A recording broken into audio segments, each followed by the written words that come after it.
Hi, welcome to JINSA Snapshot. I'm Michael Makovsky, President and CEO of JINSA.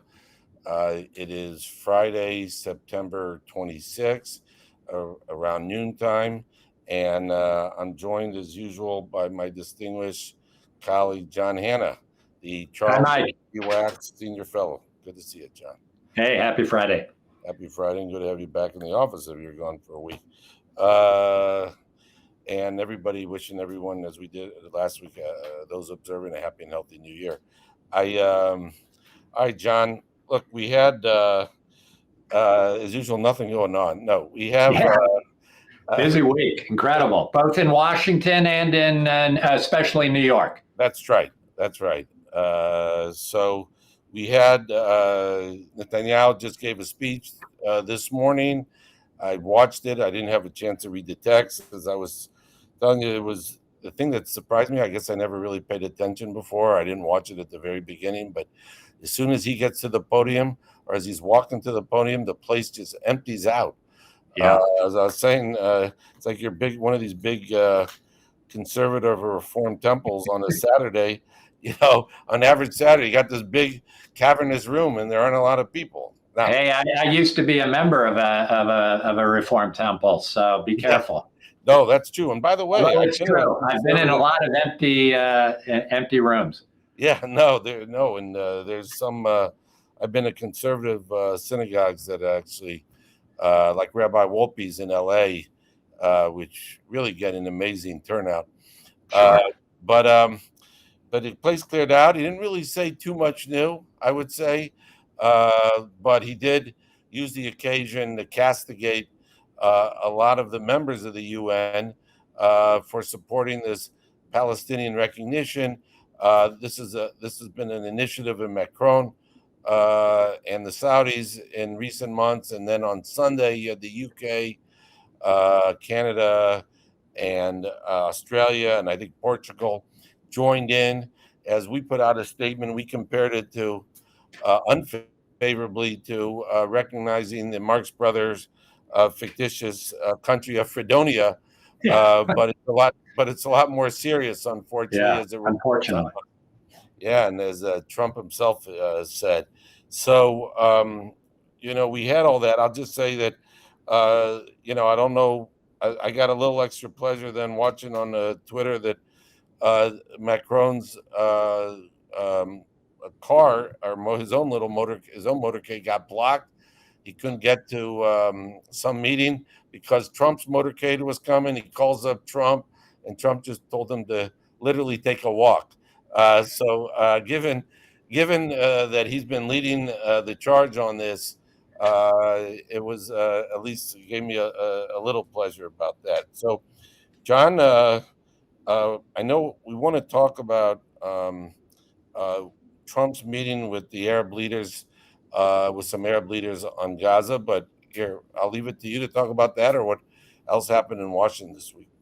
Yeah, let me tick off a couple of big things that I took away from the week. The first was this amazing visit by the new president of Syria, Ahmed al-Sharaa, the first Syrian president to show up at the United Nations General Assembly in just about 60 years to make a speech. It's worth noting that this former Al-Qaeda and ISIS-affiliated commander is still actually a designated terrorist by the United Nations. He had to get a special reprieve in order to be able to show up in New York. But he did a real star turn, lots of public events.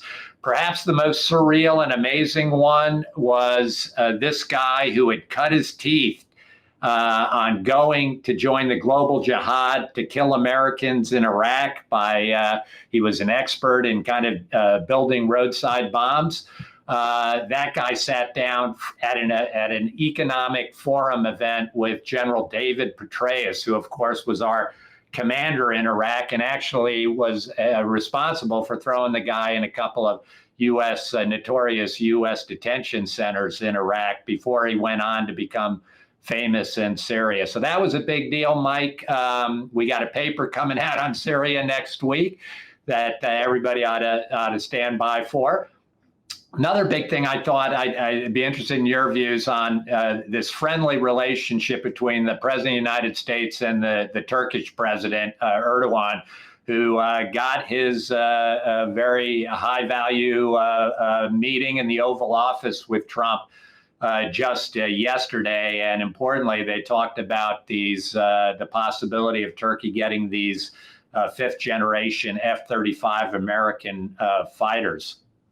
Yeah, and by the way, we talk about it, but we could do another time Trump's speech at the UN, which had some really choice criticism. But on Syria, on Turkey, I would encourage everyone to look what JINSA put out a few months ago on this, saying we shouldn't give the F-35 Turks unless they did a lot of things. Given they have the Russian S-400s there, and given that he's still imprisoning his the main opposition leader and other opposition party members in Turkey. I think it's rather outrageous to be this chummy with Erdogan, especially all the things that he's been saying about Israel since October 7th, but particularly because of the Russian S-400s and because the F-35s were so critical to Israeli success. I think in the 12-day war in June, I wouldn't be giving it to them. Yeah, no, I think it's very dangerous for the entire Middle East balance of power to, Turkey's a pretty capable military, but to put the world's most advanced fighter jets into their hands at a time where there's a little bit a danger of a standoff, particularly over Syria between Turkey and Israel, where they both have deep interests. I think it's a high-risk venture, and I hope Congress looks at it very carefully. Let me just mention something else that I thought was big this week, Mike, that's going to perhaps have some lasting impact going forward, is when the president met earlier this week with 8 Arab and Muslim close partners of ours, and for the first time, in the 2 years since Hamas attacked Israel on October 7th, we've got an official U.S.-backed framework deal for getting to a Gaza day after. That is getting all the hostages out, Israel ending the war over time, withdrawing its troops, having some new international transitional authority come into Gaza, establish a non-Hamas government, and have some combination of Arab troops and perhaps trained up Palestinian police come in and take over law and order in Gaza and hopefully be prepared to fight the last remnants of Hamas. It's a big order. I think there's still a lot of details to be negotiated. President will talk about that with Prime Minister Netanyahu on Monday when the Prime Minister visits the White House. So this will be a big topic going forward. What it means actually for Israel's current offensive to conquer Gaza City is also a question mark. Is this going to cut that offensive short, or is it somehow going to work in combination with the offensive? We just don't have a lot of details. Yeah, and one thing that Netanyahu said this morning, he referred to the Palestinian Authority as, I believe, corrupt to the core, I think was his phrase. He talked about, there hasn't been an election there in 20 years. It's hard to believe there'd be a formal role of the PA in Gaza, right? Yeah, right now the talk is that there is going to be some kind of connection. Could be just, the PA blessing it and maybe throwing some money into the pot to pay the salaries of civil servants in Gaza who are going to get the lights and the water back running in Gaza.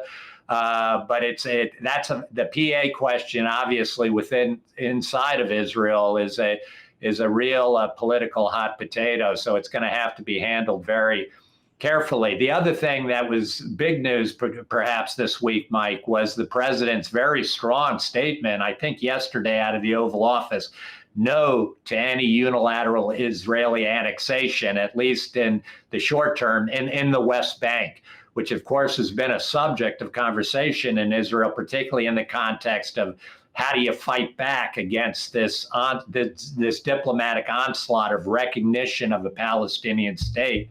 There was some thought that Israel might do something regarding annexation, but the president yesterday, apparently at the urging of these Arab and Muslim leaders, said no annexation. It's not going to happen. The Saudis have kind of, right, the Israelis were thinking of this as kind of as a reply for the recognition of but the Saudis have also indicated this kind of a red line they set for them. Is that right? Yeah, that's the message the Arabs are sending. So again, we're just going to have to wait and see. Monday's going to be a big day, so we'll probably have something to talk about next week. Yeah.